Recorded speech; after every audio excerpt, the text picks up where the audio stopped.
et merci de nous retrouver pour la foi prise au mot, votre rendez-vous de réflexion chrétienne. Comme toute l'année de la foi, nous parcourons les chemins du Concile Vatican II et du catéchisme.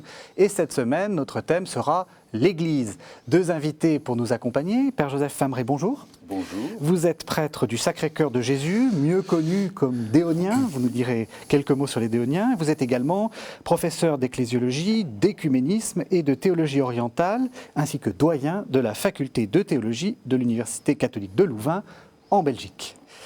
Père Bruno Le Pivin, bonjour. Bonjour. Vous êtes prêtre du diocèse d'Angers, vous êtes même le curé de la cathédrale, et vous êtes également le directeur de la revue Képhas. Je vais commencer peut-être par vous.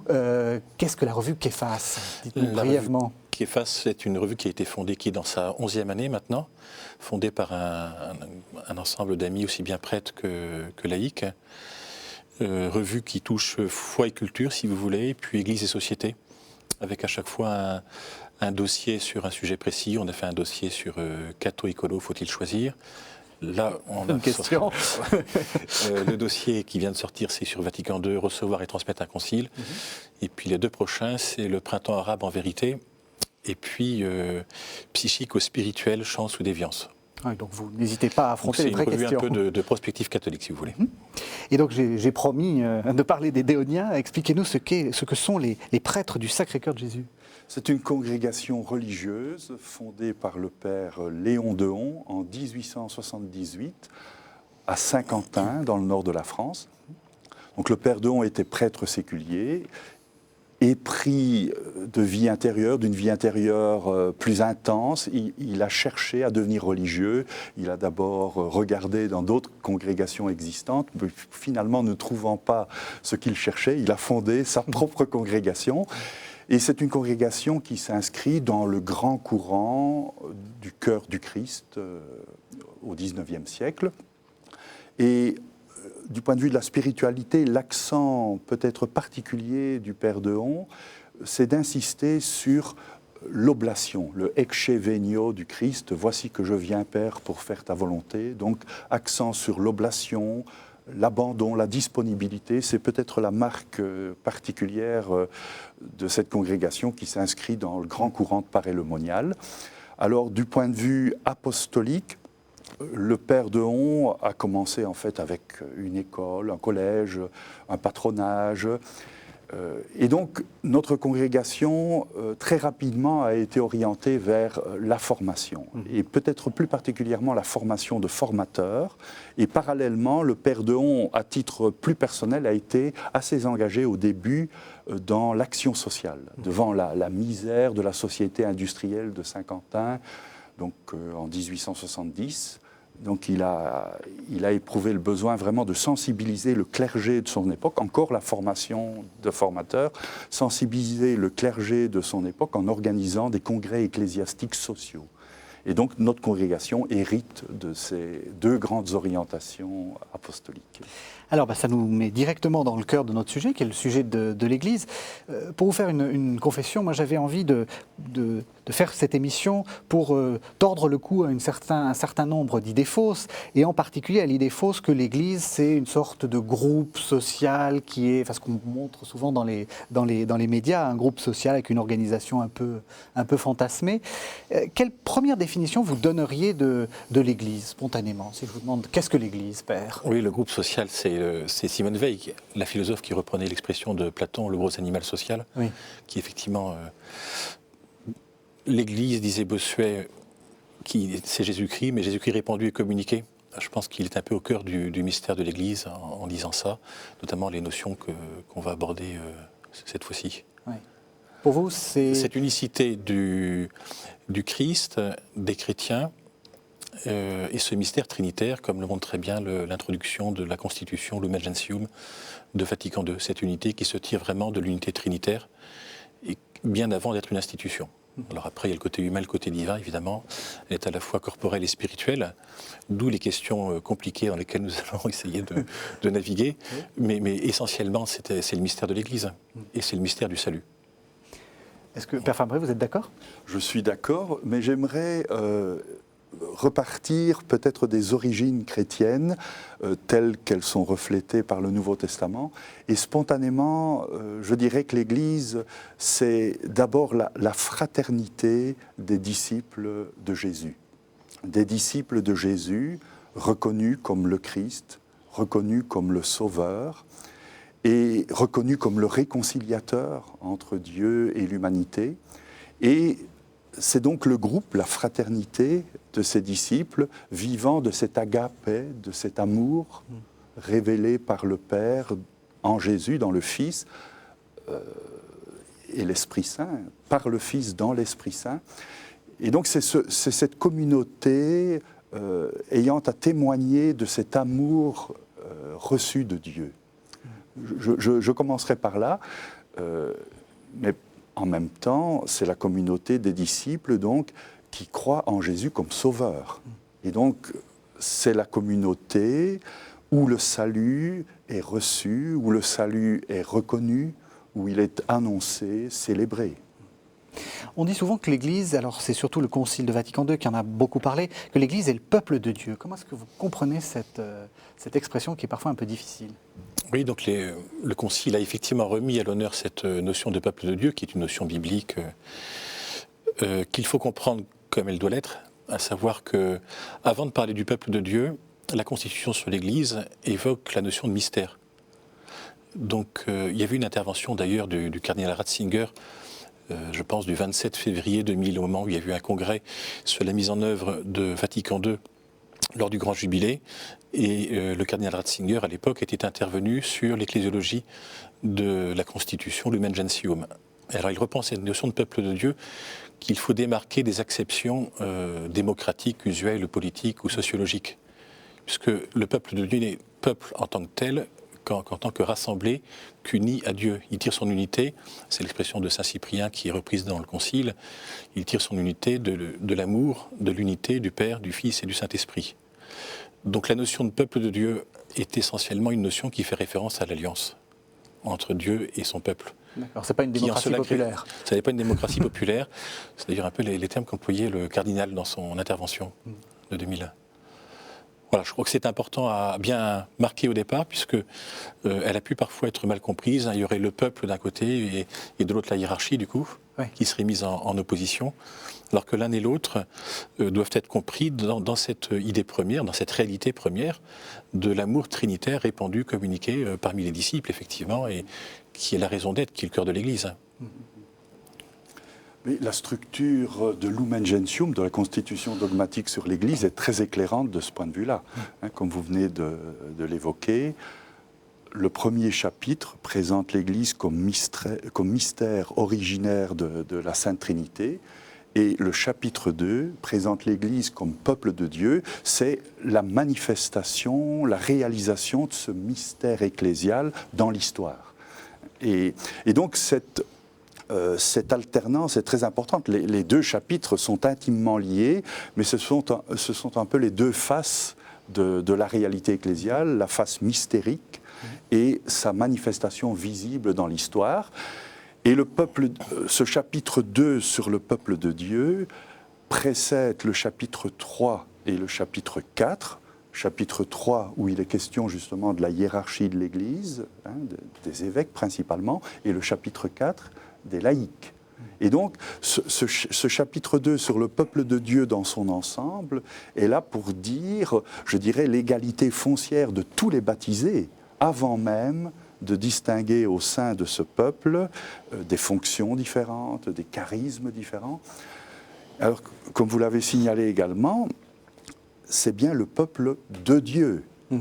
C'est un vrai peuple, c'est un peuple d'humains, et d'humains venant de tous les peuples de la terre. C'est la catholicité de ce peuple.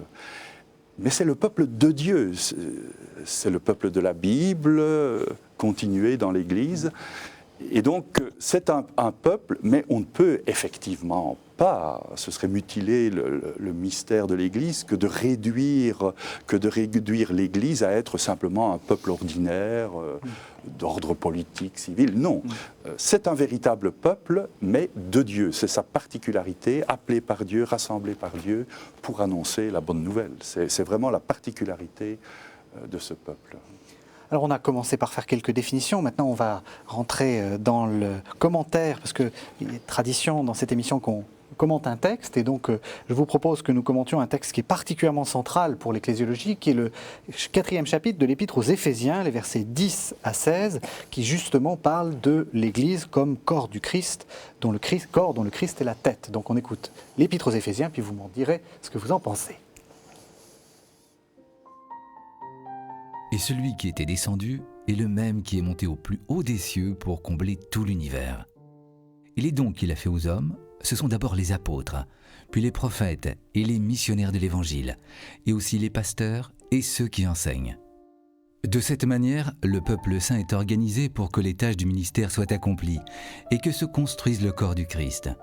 Au terme, nous parviendrons tous ensemble à l'unité dans la foi et la vraie connaissance du Fils de Dieu, à l'état de l'homme parfait, à la plénitude de la stature du Christ.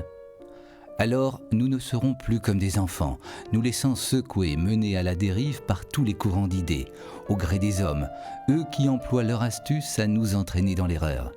Au contraire, en vivant dans la vérité de l'amour, nous grandirons dans le Christ pour nous élever en tout jusqu'à lui, car il est la tête.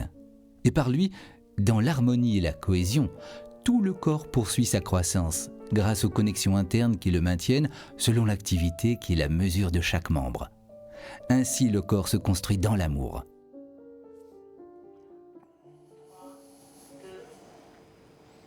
Voilà donc un texte très, très connu, très célèbre, qu'on va essayer un peu d'interpréter.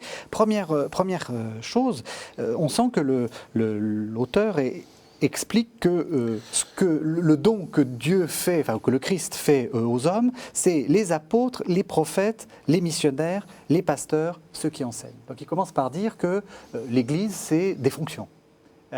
Comment est-ce que vous interprétez ça ? Mais il faut peut-être voir ce qui précède, oui. Justement. On va voir ce qui précède. Et, donc c'est le mystère, en quelque sorte, du Christ ressuscité qui vient d'être évoqué. Hein, celui qui était descendu est le même qui est monté au plus haut des cieux. Et c'est une vision vraiment extrêmement large et universelle de l'Église qui nous est présentée.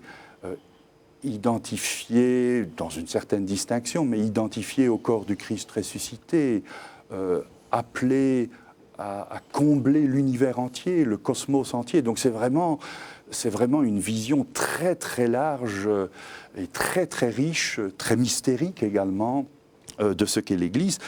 Et donc c'est sur fond de cette conception très riche de l'Église, très mystérique, très cosmique de l'Église, que l'on peut alors resituer les dons faits par le Christ aux hommes.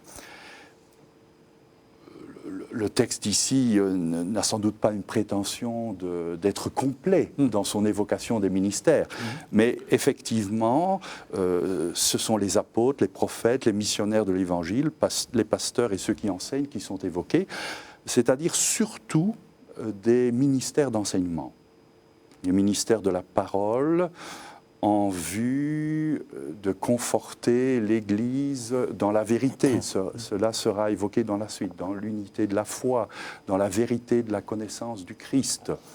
Et c'est sans doute parce que dans cette communauté d'Éphèse, se posent des problèmes de vraie connaissance du Fils de Dieu, d'unité dans la foi, que l'auteur de l'épître met sans doute l'accent plus directement sur des ministères d'enseignement. Mais il y a quand même les pasteurs aussi, plus un ministère de direction.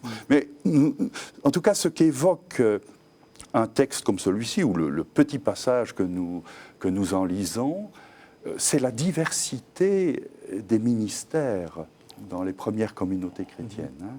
Il y a bien sûr les apôtres, qui sont au fondement même de l'Église, mais alors il y a aussi les prophètes, les missionnaires de l'Évangile. Quelle est la différence entre prophètes, missionnaires de l'Évangile ?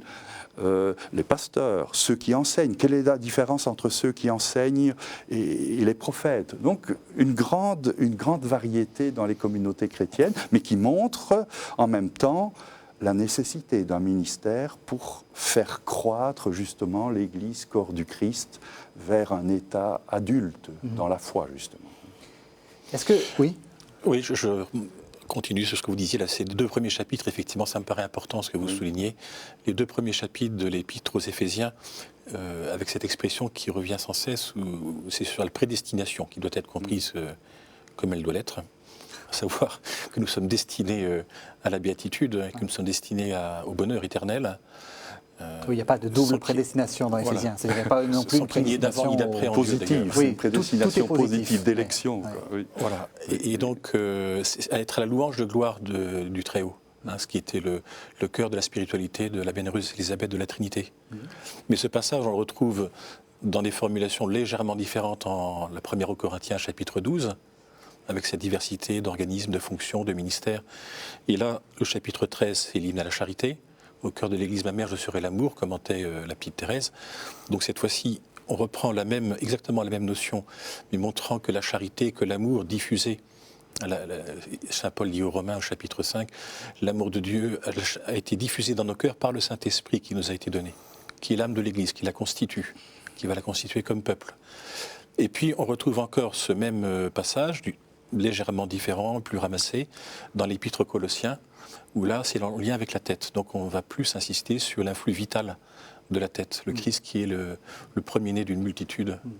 Alors, le texte pose une série de problèmes et je vais vous poser des questions peut-être un peu provocatrices. Première question, est-ce que cette métaphore Église, corps du Christ, qu'on a beaucoup vu et dont on a un peu abusé quelquefois, c'est simplement une métaphore ou est-ce qu'il faut prendre quelque chose... Enfin, en quoi, moi, je suis participant du corps du Christ? En quoi l'Église est un corps? Alors, je crois que ça n'est pas une métaphore, parce que c'est une réalité.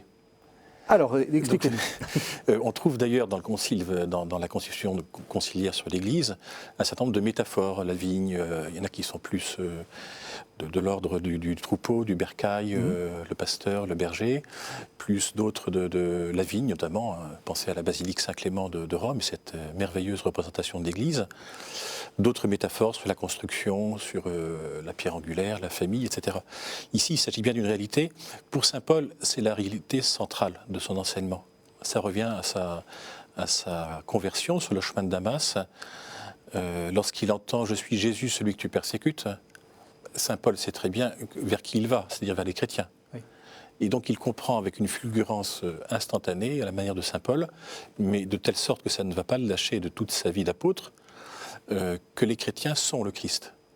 Donc il y a, je pense, chez saint Paul, tout s'articule autour de 3 réalités qui sont le Christ, saint Paul c'est l'apôtre du Christ, l'Église, saint Paul c'est l'apôtre des gentils, c'est l'Église répandue à travers le monde, c'est l'amour de Dieu qui doit être révélé à tous. Et puis ce qui fait le joint, si je puis dire, c'est la croix. Oui, mais pardon d'être encore assez... J'ai envie d'être concret. Vous dites c'est une réalité, mais concrètement, réellement, en quoi vous... Moi, c'est-à-dire que le chrétien est le Christ. Christianus alter Christus. Le chrétien, c'est le Christ. Vous êtes le Christ. Exactement. Nous le sommes par participation, au sens où nous en sommes, effectivement. Alors après, il y a cette question de, comme disait le cardinal Journet, les frontières de l'Église passent à travers notre cœur, ou les frontières du Christ aussi passent à travers notre cœur. Il y a ceux qui adhèrent en nous, au Christ, et ceux qui peuvent s'en éloigner par l'erreur, par le péché. Donc nous sommes toujours en conversion. Oui. Nous ne le sommes pas par nature, nous sommes par grâce. Donc le mot essentiel ici, c'est évidemment la grâce. Oui. Nous sommes par participation. Vous aussi, Père Fameret, vous êtes le Christ? Par adoption, oui. Nous sommes fils et filles de Dieu dans le Christ Jésus, qui lui est le Fils ontologiquement, le Fils du Père. Mais nous le sommes par adoption. Et donc nous sommes spirituellement, mystiquement identifiés au Christ ressuscité, comme Paul le dit lui-même dans l'Épître aux Galates, ce n'est plus moi qui vis, c'est le Christ qui vit en moi. Ouais. Et donc, c'est sûr qu'il y a une intimité mystique, une intimité spirituelle, c'est cela le salut, entre le Christ et ceux qui croient en lui. En même temps, nous restons dans la distinction, bien sûr, mais dans une intimité spirituelle tout à fait unique, qui fait que collectivement, on peut parler du corps mystique du Christ à propos de l'Église. Je crois que c'est intéressant parce que sémantiquement, il y a ce fameux travail du père de Lubac, sur l'expression corpus mysticum, Oui. puisqu'au début, vous ne trouverez pas l'expression corps mystique chez saint Paul. Hein. Non, mais C'est le corps du Christ. Donc, au début de l'Église, on disait verum corpus, le corps véritable pour l'Église, et puis le corps mystique pour l'Eucharistie. Oui. Et puis à la faveur, si l'on peut dire, parce que les erreurs sont toujours une faveur, d'une certaine manière, hein, tout concourt au bien de ceux qui aiment Dieu, même les péchés, disait saint Augustin. À la faveur d'une hérésie, l'hérésie de Béranger, il y a une sorte de renversement sémantique. On a voulu accentuer la réalité de la présence du Christ dans son Eucharistie, présence substantielle, non pas simplement présence réelle et sacramentelle, de sorte qu'on est venu appeler le verum corpus, le corps véritable, l'Eucharistie, et que l'expression corps mystique est venue, et a été appliquée à l'Église.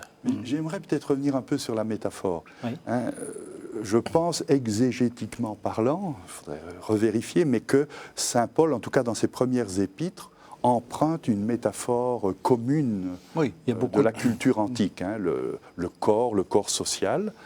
Mais effectivement, utilisée pour parler de l'Église, elle prend un sens particulièrement réaliste, parce que c'est à la fois le corps eucharistique, le corps ecclésial, et puis nous participons au corps ressuscité du Christ. Le corps du Christ lui-même. Nous y participons mystiquement, spirituellement. Et donc, on est au-delà de la métaphore cette fois-ci. On n'est plus seulement dans la désignation d'un groupe social, on est vraiment dans une identification spirituelle avec le Christ lui-même ressuscité. Donc, Alors, ça pose plusieurs questions. La première question que ça pose, c'est comment ça se fait que si on est le corps du Christ, on soit si méchant ? Enfin, je veux dire, il y a beaucoup on le voit bien dans l'Église, il y a des gens qui sont gentils, puis il y en a qui sont moins gentils. Et nous-mêmes, on a des moments où on est très gentils, puis des moments où on est moins gentils. Si on était le Christ lui-même, comment expliquer que l'Église soit aussi ce lieu d'intrigue, enfin dans l'histoire on l'a vu, de division, de désunion même. C'est justement pour ça qu'elle existe, l'Église. Ça doit s'appeler le péché, cette affaire-là. Oui, à peu près. Et donc c'est précisément pour ça que l'Église existe, c'est pour ça que le Christ a offert sa vie. Et donc effectivement, nous sommes sans cesse, encore une fois, nous sommes, vous l'avez précisé, nous ne sommes pas le Christ par nature. Nous sommes par grâce, par adoption. Ouais. C'est par participation. Voilà. Donc cette distinction, elle est essentielle, effectivement. Quand saint Paul dit « j'achève dans mon corps ce qui manque aux souffrances du Christ pour son corps qui est l'Église », c'est d'un réalisme... Et on ne peut plus vrai. C'est-à-dire que la notion de corps, chez saint Paul, voisine avec celle de plénitude, de plérome. Donc le corps est sans cesse inachevé, il ne sera achevé à la taille adulte qu'au retour du Christ en gloire. Et en nous-mêmes, nous avons sans cesse à nous convertir et à faire que le Christ puisse habiter en nous de manière plus plénière. Il faut précisément que le corps croisse jusqu'à l'âge adulte, jusqu'à la plénitude de l'âge adulte. Et bien sûr, c'est d'abord un don de Dieu, une grâce de Dieu, mais qui appelle notre synergie, notre coopération libre.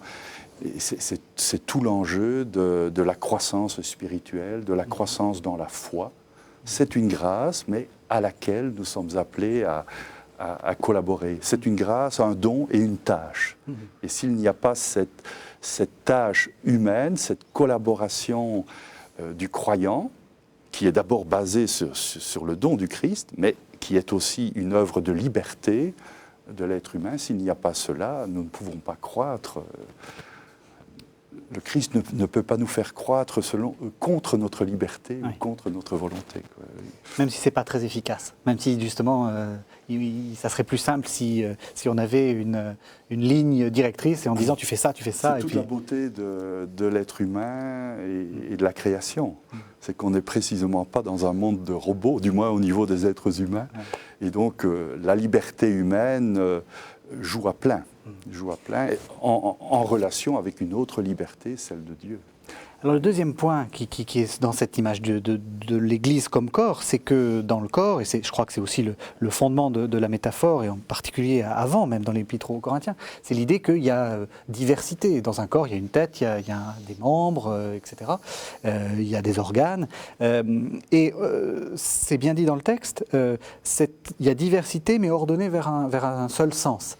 Alors comment est-ce qu'on peut le comprendre par rapport à ce que j'ai dit dès le début, cette idée qu'on est dans une image d'une hiérarchie pesante dont on se débarrasserait très volontiers parce que, disent les médias, elle est ce qui met sous cloche d'une certaine façon la liberté des hommes. Comment est-ce qu'on peut articuler vous voyez, ce que dit le texte biblique et l'image qu'on a de l'Église? Je crois que cette diversité de fonctions, d'abord, elle est visible dans toute communauté humaine.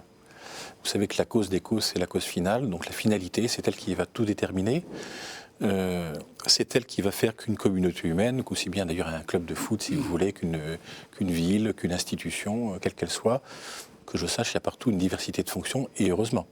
Ça fait partie de la richesse de tout groupe humain, de toute communauté. Après ça, effectivement, il faut que chacun des membres soit ordonné à la même finalité. Ici, c'est la vie, et c'est même la vie divine. Et c'est l'unité. La finalité de l'Église, c'est l'unité. C'est dit dès les premiers mots du Concile Vatican II aussi. Alors avec cette différence soulignée par Pie XII dans Mystici Corporis, l'encyclique sur l'Église de 1943, qu'à la différence du corps humain, où nous avons, comme disent les philosophes, un pouvoir despotique sur nos membres, pour autant qu'il n'y ait pas de fracture, de cassure ou de maladie, il y a la liberté humaine. Vous avez souligné. Donc il y a cette distance qu'il peut y avoir, ou au contraire cette adhésion personnelle. Donc là, ce sont des personnes humaines. Et ces personnes humaines seront d'autant plus, rempliront d'autant mieux leurs fonctions. Comme disait Juvénal, il faut être ce que l'on est ou ne pas être, ou renoncer à être, c'est-à-dire de devenir ce que nous sommes vraiment, dans la mesure où effectivement leur vocation, elles répondent à la vocation qui est à l'heure de toute éternité, au sein même de cet ensemble, où les notions de pouvoir sont à comprendre non pas en termes d'autorité et de supériorité, mais de service. Ce qui fait la qualité d'un chrétien, c'est pas sa place dans l'organigramme, c'est son degré de charité, son amour. Et c'est le fait qu'il soit serviteur. J'aimerais embrayer peut-être sur cette notion de service. Oui. Donc notre texte ici nous montre une diversité de fonctions, de ministères, moins une diversité de charisme. C'est plus dans l'Épître aux Corinthiens. Mais quand même, vers la fin du passage que nous avons lu, on parle de l'activité qui est à la mesure de chaque membre. Donc surtout diversité de ministères dans ce texte, mais aussi diversité d'actions de chaque membre de l'Église corps du Christ. Ceci dit, quand on parle de la diversité des fonctions, des ministères, je pense, en tout cas, c'est ce que j'essaie de faire, je pense qu'il vaut mieux éviter le langage de la hiérarchie. C'est un langage qu'on emploie facilement. Le Concile Vatican II emploie l'expression hiérarchie également à propos des ministères ordonnés, notamment des évêques. Mais en fait, ce n'est pas un mot biblique. C'est un mot qui vient de la philosophie néoplatonicienne, pseudo-dionysienne au VIe siècle. Donc c'est une autre conceptualité que la compréhension des ministères dans la Bible. Et précisément, comme vous l'avez indiqué aussi, ce sont des ministères, des diaconiae, des diaconies. Donc ce sont bien des services. Ce sont bien des services. Et je crois que les mots ont leur poids. Et la théologie aide aussi à utiliser tel mot plutôt que tel autre pour éviter justement des contrefaçons, des mauvaises compréhensions, des mauvaises images. Et donc je crois qu'il est capital que les ministères apparaissent vraiment comme un service. Et un service de l'ensemble du corps pour que chacun puisse s'épanouir justement pour atteindre l'âge adulte dans le Christ. Et donc, personnellement, j'essaie d'éviter ce langage hiérarchique qui nous évoque plutôt aujourd'hui un langage syndical, la hiérarchie, la base. C'est ça, oui. Or, entre vous, il ne doit pas en être ainsi. Ce n'est pas ainsi que l'autorité doit fonctionner, pas de manière verticale, pas de manière hiérarchique précisément, mais vraiment comme un service de l'ensemble et un service de la vie dans le Christ, quoi. Un service du sacerdoce commun de tous les baptisés. Oui.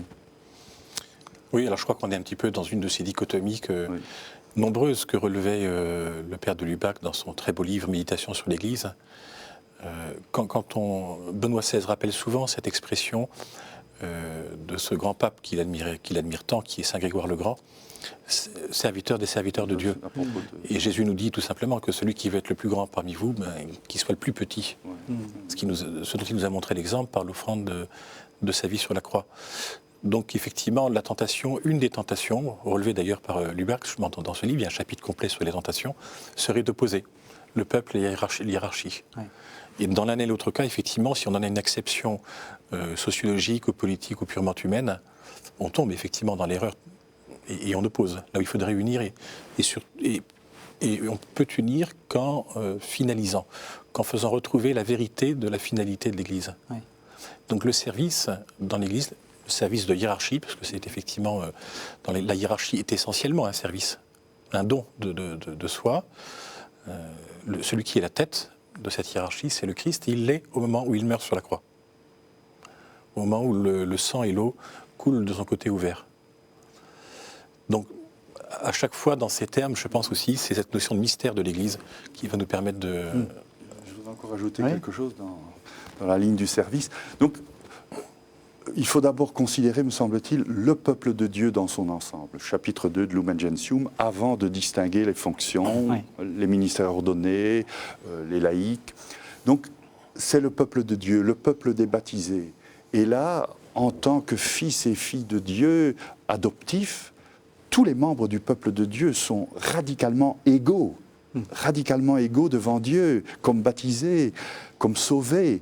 Mais cela n'empêche pas, évidemment, une différenciation ou une différence de fonction et de charisme. Mais je crois qu'il est important de réaffirmer cette égalité de tous comme baptisés, et sur cette base, alors, une différenciation de service, de charisme, d'activité, pour le bien de l'ensemble. Alors, je vous propose de faire une nouvelle pause, et on va entendre un texte assez...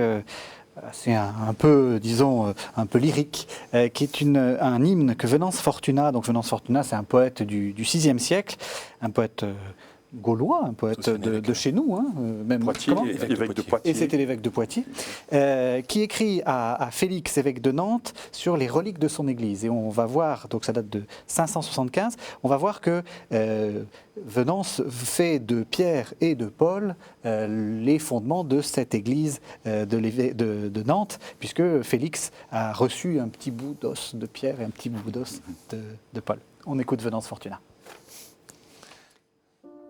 Montagne voisine du ciel, colline de Sion resplendissante de beauté, cèdre jumeau du Liban, à l'épais feuillage, porte du ciel, double lumière du monde, Pierre et Paul apparaissent ici au milieu des tonnerres et des éclairs. Parmi la troupe des apôtres à la tête sainte de l'auréole, l'un se distingue par ses doctes enseignements, l'autre par l'éminente dignité qu'il tient de Dieu. Paul ouvre les cœurs des hommes, Pierre leur ouvre le ciel. Ceux que Paul a instruits, Pierre les reçoit dans le séjour céleste. Tous deux nous y mènent, l'un par ses leçons, l'autre par le pouvoir de ses clés. Paul nous en montre le chemin, Pierre en garde fidèlement la porte. L'un est la pierre inébranlable sur laquelle est bâtie l'Église, l'autre en est l'architecte. Sur eux reposent les assises du temple où Dieu aime à être adoré. Ce sont deux ruisseaux sortis d'une même source et dont les eaux bienfaisantes calment la soif qui nous dévore. Le prince qui veut s'illustrer par des guerres glorieuses les donne pour chef à son armée. Applaudis Gaule fortunée, Rome t'envoie le salut. L'auréole des apôtres illumine le pays des Allobroges. Tu peux maintenant opposer aux attaques de tes ennemis ceux qui, dans la capitale du monde, sont les deux remparts de la foi. Ils sont aussi les yeux du précieux corps du Christ, la lumière qui éclaire et guide ses membres.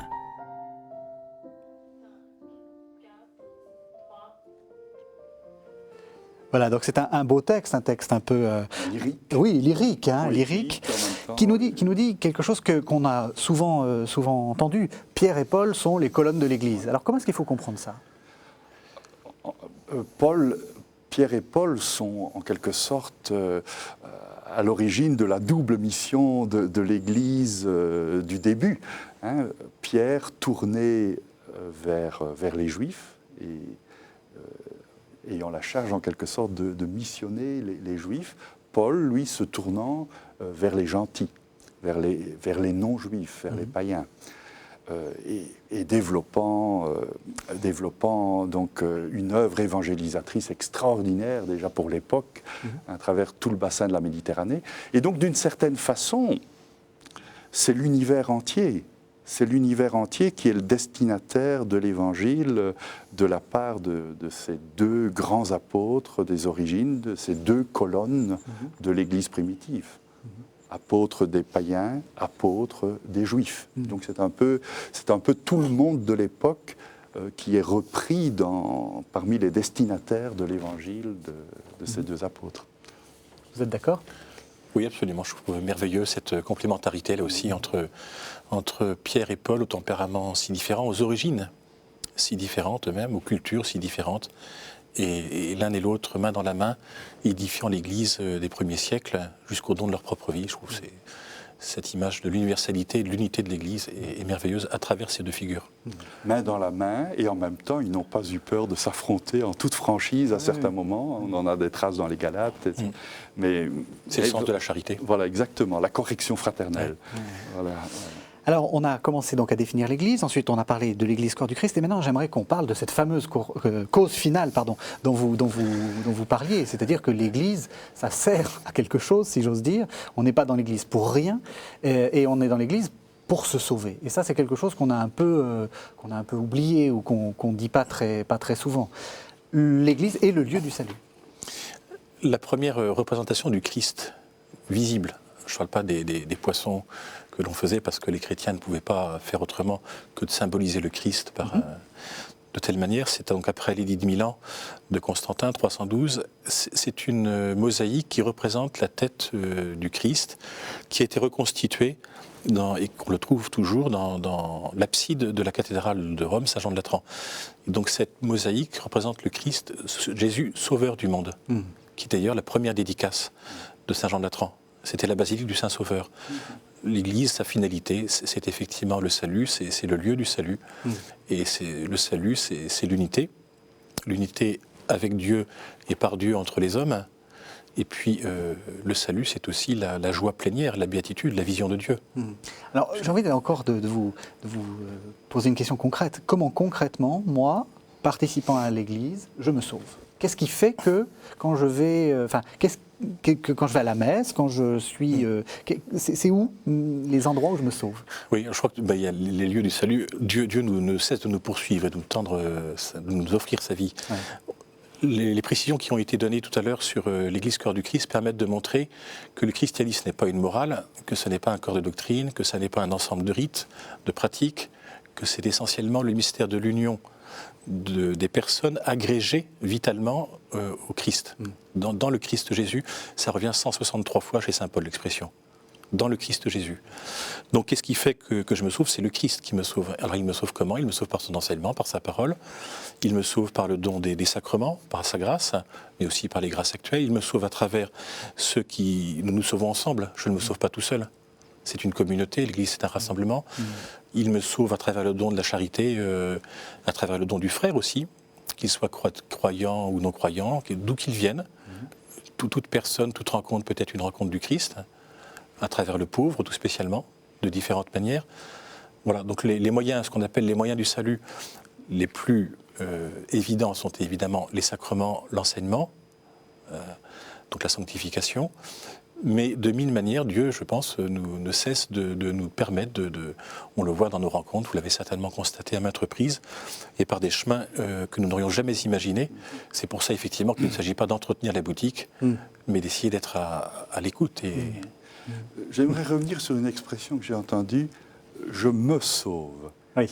Moi qui suis membre du groupe des dons, en dialogue permanent avec les protestants, je suis particulièrement sensible à une telle formule, et c'est une formule que je ne reprendrai pas. Je suis sauvé. Je suis sauvé. Je dirais même qui est légèrement hérétique, voilà. Soyons clairs. Évidemment, on ne fait pas son salut soi-même. Je suis rendu juste, je suis sauvé par la grâce du Christ, mort et ressuscité. Donc, le salut, évidemment, nous le savons tous, évidemment, mais c'est d'abord un don. Et donc, dans l'expression même de cette conscience d'être sauvé, je crois qu'il faut en parler d'abord au passif. Je suis sauvé, je reçois la grâce du salut. Donc, j'évite évidemment l'expression « je me sauve », parce que ça pourrait laisser entendre...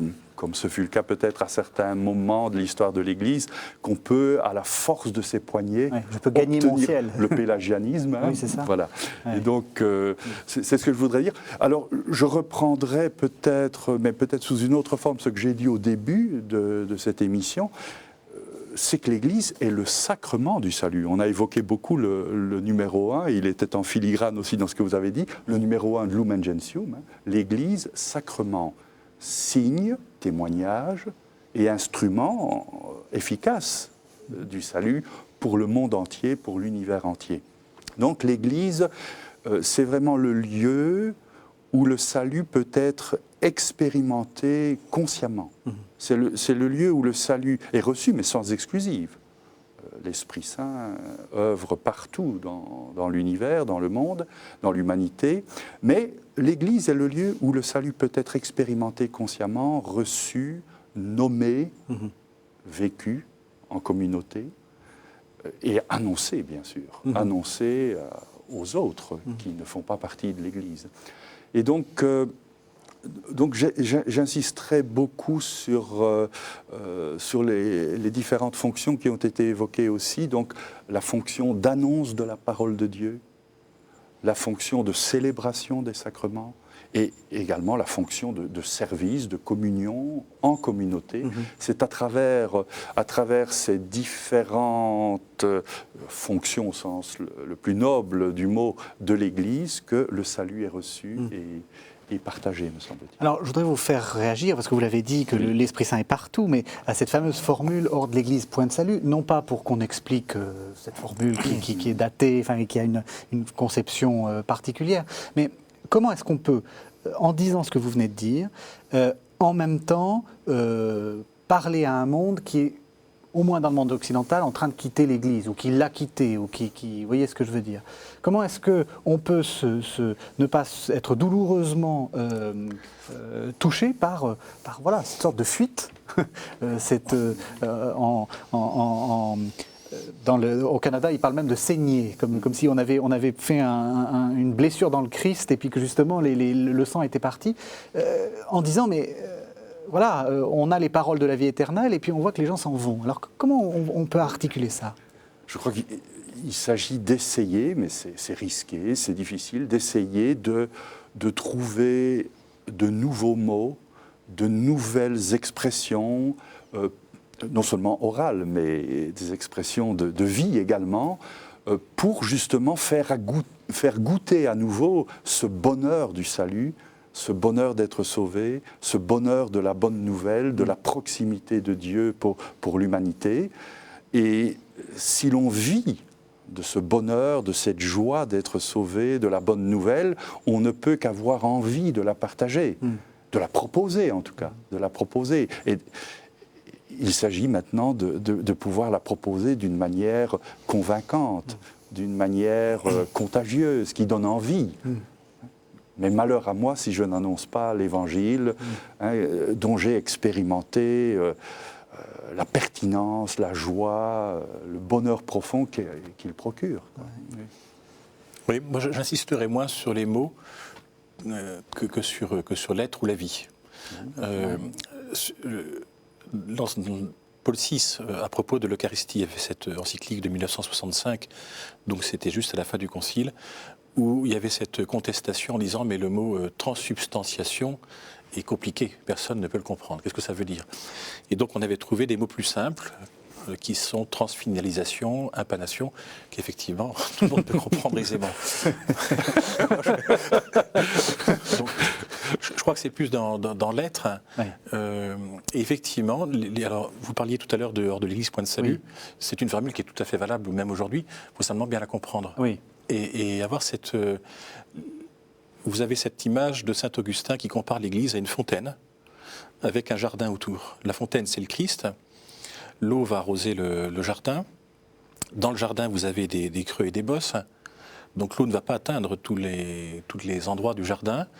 Là où il y a des bosses, l'eau n'ira pas. Donc ce sont à l'intérieur de l'église tous ceux qui sont coupés de la grâce par le péché. Et puis l'eau va aller beaucoup plus loin que les frontières du jardin. Elle va se répandre très au-delà. Le Saint-Esprit est l'âme de l'église. Le cardinal Journet parlait de la coextensivité de la présence du Saint-Esprit et du corps du Christ qui est l'église, et qui pour le coup nous est totalement invisible, heureusement. Heureusement. Donc je crois d'abord il y a cette espérance merveilleuse que l'Église est bien l'instrument du salut et qu'elle se présente comme telle. Vous avez évoqué la joie. Moi je suis très frappé de voir à quel point notre pape, mais depuis des décennies, ne cesse de parler du service de la joie véritable, de la joie de croire. Encore aux jeunes, et Dieu sait s'ils en ont besoin, qui étaient réunis autour de lui au Liban lors de cette merveilleuse soirée. Donc je pense que plus que jamais, le monde attend une parole de l'Église, une parole qui soit audible, facilement compréhensible, libérée, nette, mais une parole qui indique les chemins de la joie véritable. Et donc aussi, quand je dis parole, ce n'est pas simplement effectivement du langage, mais que ça puisse se voir, comme disait Nietzsche, s'ils avaient un air de sauver, on y croirait plus. Alors, oui, là je suis pleinement d'accord. C'est ce qui était aussi un peu à l'arrière de ce que je disais. Mais c'est sûr, à mon avis, seul le témoignage d'une vie chrétienne vraiment heureuse, joyeuse, convaincue, d'une vie de sainteté, peut vraiment convaincre, me semble-t-il. Et je dirais surtout aujourd'hui, dans la foire aux mots de notre temps, de notre culture, je crois que seul le témoignage d'une vie peut vraiment toucher, à mon avis.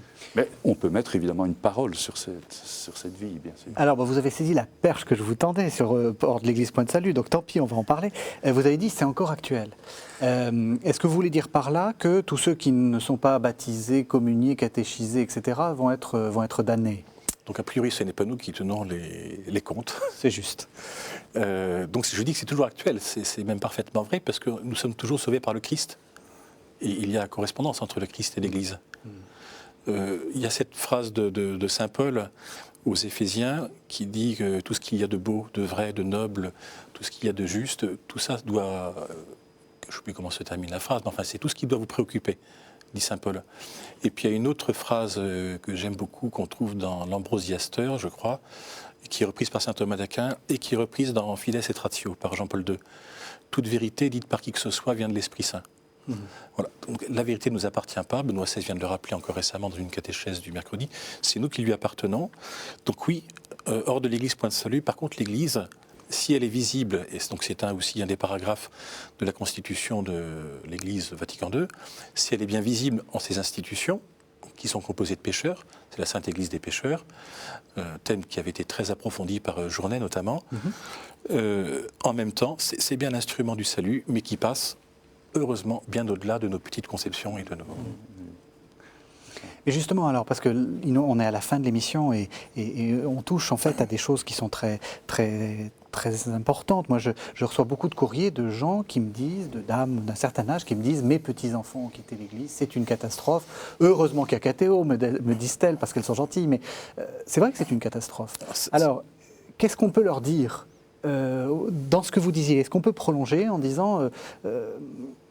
voilà, quelle attitude elles doivent adopter, comment est-ce qu'il faut soit les ramener à l'Église, soit les développer hors de l'Église, mais avec des principes de l'Église. Alors vous voyez ma question. Courrier, nous on l'a très souvent comme prêtre en paroisse. J'imagine. C'est effectivement une question. Et c'est une question mais qui est centrale et très douloureuse. Oui, absolument. Parce que s'abandonner pour soi, c'est déjà pas toujours facile. Oui. S'abandonner pour les autres, spécialement pour ses enfants, et pour une mère, c'est encore infiniment plus difficile. Je pense qu'il y a d'abord la prière, la force de la prière. Si vous évoquiez tout à l'heure la gratuité du salut, le salut, il est reçu comme un don. Heureusement, ça va infiniment au-delà de ce que nous voyons. Donc la force de la prière, la force de l'exemple, la force de l'amour et de la charité présente, et en même temps de la vérité, présente auprès de ces jeunes, de ces enfants, qui souvent d'ailleurs attendent... Moi j'ai été frappé encore cette année, je suis aumônier d'un collège à côté de la cathédrale. En passant dans toutes les classes que je fais systématiquement au début de l'année, je constate d'abord une ignorance sur les choses de Dieu et sur l'Église qui devient absolument massive, y compris dans notre éducation catholique, dans notre enseignement catholique. et en même temps, spécialement chez les classes, chez les plus jeunes, mais un appétit, une soif de connaître et de savoir. Le monde a besoin de témoins, du Christ, effectivement, de témoins, comme vous le disiez. Pas simplement de gens qui disent, mais de gens qui témoignent. Et moi, je dirais à ces personnes, comme je me le dis à moi-même, je crois qu'il faut s'efforcer vraiment de faire confiance en Dieu, faire confiance en son action, en l'action de l'Esprit Saint, qui suit des voies que nous ne connaissons pas. Et donc, ayons confiance en Dieu. C'est lui, évidemment, qui travaille, je dirais, à l'évangélisation en premier. C'est lui qui travaille dans le cœur humain et permet au cœur humain, par des voies insoupçonnées, de le rencontrer. Et donc, je crois qu'il faut surtout se placer dans une attitude de confiance et puis faire tout alors pour présenter un vrai visage d'Église, un vrai visage de l'Évangile. Alors, il nous reste juste quelques minutes et j'ai envie de vous poser une dernière question.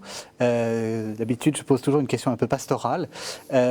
Comment est-ce que, quel lieu, là, vous conseilleriez ou quelle attitude, quel acte vous conseilleriez pour expérimenter l'Église? Vous voyez ce que je veux dire? Quels sont les lieux où on peut sentir tout ce qu'on vient de dire? C'est-à-dire quels sont les endroits ecclésiaux qui sont... Comme ça vous vient, hein, a priori partout. Alors, j'ajouterais juste une chose. L'année dernière, il y avait les JMJ. J'avais fait ma retraite annuelle chez les Sœurs de Bethléem, où j'aime beaucoup parce que on est vraiment dans le silence pendant une semaine. Et puis juste après, je partais au JMJ. Donc ce sont deux images, deux réalités de l'Église, je crois. Une manifestation extra merveilleuse de l'Église qui parfois se rend plus visible au monde grâce aux médias, dans des rassemblements comme ça, enfin, à Saint-Pierre de Rome, à Madrid, ailleurs, bien sûr. Et puis le lieu du silence et du dépouillement. Et puis je pense de plus en plus aussi l'Église, parmi toutes ces pauvretés que vous avez relevées, qui sont si nombreuses, c'est pas simplement financières, là aussi, le visage de l'Église. Oui, les endroits sont multiples dans l'Église actuelle, comme à toutes les époques, mais aujourd'hui spécialement, je crois qu'il y a énormément de groupes de toutes sortes. L'expérience du silence dans les monastères, par exemple, est certainement un lieu important pour nos contemporains hyperactifs, hyper stressés, etc. C'est certainement un lieu important, mais je pense plus habituellement à des groupes de prière, à des groupes bibliques, à des groupes chrétiens de service, au service de la justice, etc. Donc il y a beaucoup de lieux, me semble-t-il, où on peut faire une expérience intense de ce qu'est la vie chrétienne, de ce qu'est l'expérience de Dieu, la parole de Dieu dans la Bible. Et donc, mais faire l'expérience me paraît essentiel pour que ça ne reste pas simplement des mots, mais que quelque part nous soyons brûlés à l'amour de Dieu. Alors, plusieurs livres à vous conseiller. D'abord, Joseph Famré, vous avez dirigé un collectif qui s'appelle Vatican II comme style, aux éditions du Cerf. Vous nous avez aussi conseillé un livre de Giuseppe Alberigo, enfin dirigé par Giuseppe Alberigo, qui est l'histoire du Concile Vatican II. Pour vous, c'est le meilleur? Mais actuellement, en tout cas, c'est la première histoire universitaire, scientifique, internationale du Concile Vatican II. Donc, rédigé par une équipe internationale d'universitaires. À ce stade, c'est l'unique histoire scientifique et qui n'est évidemment pas parfaite, qui n'est pas complète, mais c'est ce qu'il y a de mieux à mes yeux aujourd'hui, comme histoire. Et puis, vous nous avez conseillé aussi un travail du groupe des Dombes auquel vous appartenez. Vous donc priez ainsi, qui est paru aux éditions Bayard. Et puis je rappelle la revue Képhas que vous dirigez, et on peut aussi donner son site www.képhas avec un K, un P et un H. J'ai oublié, pardon, revue avant. Avant, revue-képhas.org. Voilà, donc il faudra corriger le... Donc redites-le nous bien pour qu'on soit clair. Revue-, du 6, Oui. qui est faskephas.org. Voilà. J'en profite pour vous donner aussi le site que vous connaissez bien, celui de KTO, www.ktotv.com. Vous pouvez retrouver cette émission et la regarder jusqu'à la consommation des siècles. Merci à tous les deux. Merci de nous avoir suivis. Merci beaucoup.